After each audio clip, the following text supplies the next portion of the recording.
Cet épisode commence avec Candan, qui, de retour à la maison, appelle à nouveau Sevgi pour s'assurer qu'elle se sent mieux après leur dernière discussion. Demir sort de la chambre, et Candan l'invite à s'asseoir pour lui parler de ce qu'aura fait à Sevgi. Voyant que Demir n'est pas au courant, elle lui explique avec beaucoup d'émotion que des personnes qui s'aiment ne devraient jamais se séparer de cette manière. Peu de temps après, Demir prend ses coussins pour aller dormir sur le canapé. Candan, intrigué, lui demande s'il compte passer la nuit au salon. Il lui répond calmement que oui. Le lendemain matin, une ambiance joyeuse règne à la maison. Demir joue avec Oiku en la portant et en prétendant être un prince avec une marmite sur la tête comme couronne. Pendant ce temps, Candan prépare le petit déjeuner. Une fois prêt, ils s'installent tous à table pour partager ce moment chaleureux. Chez Diemal, la situation est tout autre. Ahmed et ses hommes font irruption pour l'agresser. Bien que Diemal se défende avec acharnement, Ahmed finit par sortir une arme. Il l'assomme d'un violent coup de poing et le traîne dans un entrepôt où il le ligote sur une chaise. Diemal, furieux, lui ordonne de le libérer, prétextant une urgence.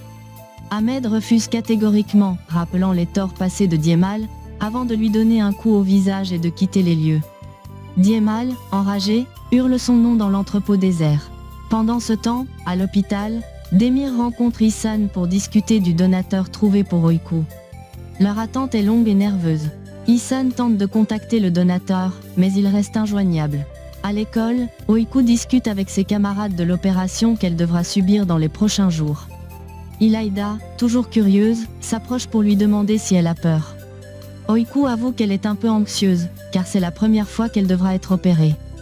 Pour la rassurer, Ilaïda partage son expérience en lui disant qu'elle a déjà été opérée et que cela ne fait pas vraiment mal. De retour à l'hôpital, Demir, à bout de patience, supplie Ihsan de lui révéler l'identité du donateur afin qu'il puisse le convaincre en personne. Après un moment d'hésitation, Ihsan cède et lui donne le dossier. Demir découvre alors avec stupeur que le donateur n'est autre que Diemal. Fou de colère, il se précipite chez Diemal accompagné de Candan, pensant que ce dernier se joue de lui. Ne trouvant personne à son domicile, Demir commence à chercher ailleurs. Candan, à bout de souffle, finit par s'arrêter en route, tandis que Demir continue sa course effrénée. Il entre dans un bar où il tombe sur Oğur, à qui il explique la situation. Oğur, visiblement surpris, décide de l'aider dans sa recherche de Diemal. Plus tard dans la journée, Candan va chercher Oiku à l'école. La petite, ravie, lui montre ses dessins et lui demande son avis. Candan, avec un sourire chaleureux, lui assure qu'ils sont magnifiques. Pendant ce temps, Ahmed, en proie à une paranoïa grandissante, accuse l'un de ses complices d'être un traître et le frappe violemment. Il est ensuite hanté par un souvenir terrifiant, celui de la nuit où le père de Demir a été tué. Contrairement à ce qu'il a fait croire, c'est lui, Ahmed, qui avait tiré ce soir-là. Il avait ensuite forcé Oğur à garder le silence, car ses empreintes se trouvaient sur l'arme.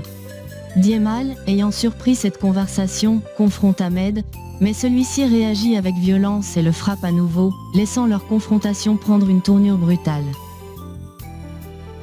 Pendant ce temps, Demir et Oğur continuent de chercher Diemal sans succès. Ils retournent chez lui et, à bout de patience, défoncent la porte. À l'intérieur, ils découvrent un désordre inquiétant. Exaspéré, Demir s'assoit, le regard perdu, et se demande où il pourra bien retrouver Diemal. Oğur tente de le calmer et lui rappelle ce qu'Ahmed avait dit, qu'il avait été battu et qu'il comptait se venger. Convaincu que Diemal est entre les mains d'Ahmed, Oğur propose de chercher au bar. En arrivant, ils aperçoivent Faik, un ami de Diemal, qui tente de s'éclipser discrètement. Demir, furieux, le poursuit et finit par l'attraper. Sans attendre, il commence à l'agresser pour obtenir des réponses. Oğur intervient, essayant de calmer son ami, et promet à Faik qu'ils le laisseront tranquille s'il dit la vérité. Faik, hésitant, demande ce que Demir compte lui faire s'il refuse de parler. Demir, sans hésiter, le saisit par le cou pour le menacer davantage. À ce moment, le téléphone de Faik sonne. C'est Ahmed à l'autre bout du fil. Demir lui fait signe de répondre normalement, sans éveiller de soupçons. Au téléphone, Ahmed ordonne à Faik de le rejoindre rapidement, car ils doivent se débarrasser de Diemal. Demir, furieux, raccroche et menace Faik de le tuer s'il ne les conduit pas immédiatement à l'entrepôt. Pris de panique, Faik cède et leur indique l'endroit. Pendant ce temps, à la maison, Oiku termine ses devoirs et demande à Jandan pourquoi son père n'est toujours pas rentré. Jandan la rassure, affirmant qu'il reviendra bientôt. La petite insiste pour qu'elle l'appelle. Jandan s'exécute et joint Demir. Pendant l'appel, Demir, tout en surveillant Ahmed et ses hommes de loin, rassure sa fille qu'il sera bientôt de retour. Après avoir raccroché, Oiku exprime son inquiétude au sujet de son opération, mais Jandan tente de la rassurer, lui promettant que tout se passera bien. De retour à l'entrepôt, O'Hoor réussit à s'infiltrer discrètement, envoyant des messages à Demir pour lui tenir informé de la situation. À la maison, Jandan lit une histoire à Oiku pour l'aider à s'endormir. Une fois la petite assoupie, elle dépose un doux baiser sur son front et retourne dans sa chambre. Cependant, Oiku fait un cauchemar terrifiant.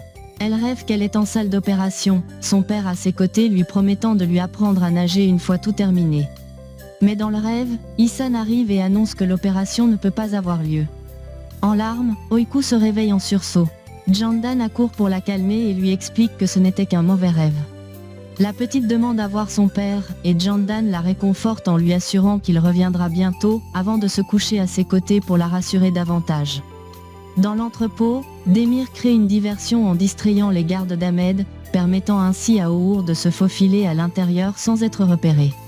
O'Hoor retrouve enfin Diemal, ligoté et visiblement mal en point. Sans perdre une seconde, il le détache. Mais alors qu'il s'apprête à sortir, Ahmed arrive avec ses hommes. Une bagarre éclate. Demir, O'Hoor et Diemal affrontent Ahmed et ses complices avec détermination. Au cours du combat, Diemal remarque O'Hoor frappant Ahmed et se souvient de ce qu'O'Hoor lui avait dit. Ce n'était pas lui qui avait tué son père. Il se remémore également les paroles de sa fille, qui lui avait demandé de ne plus se battre ni voler. Alors qu'il pense pouvoir s'échapper, Ahmed sort une arme et vise Demir. Diemal, sans hésiter, se jette devant lui et reçoit la balle à sa place. Dans la panique, Demir et O'Hoor neutralisent Ahmed et parviennent à traîner Diemal jusqu'à la voiture. Gravement blessé, Diemal est conduit en urgence à l'hôpital, tandis qu'O'Hoor et Demir restent sous le choc de cette nuit violente. J'espère que vous avez adoré la vidéo. N'oubliez pas de vous abonner et d'activer la cloche pour ne manquer aucun nouveau résumé. À très bientôt pour d'autres histoires encore plus crépitantes. Shelly's Love, votre rendez-vous pour revivre les meilleures émotions des novellas.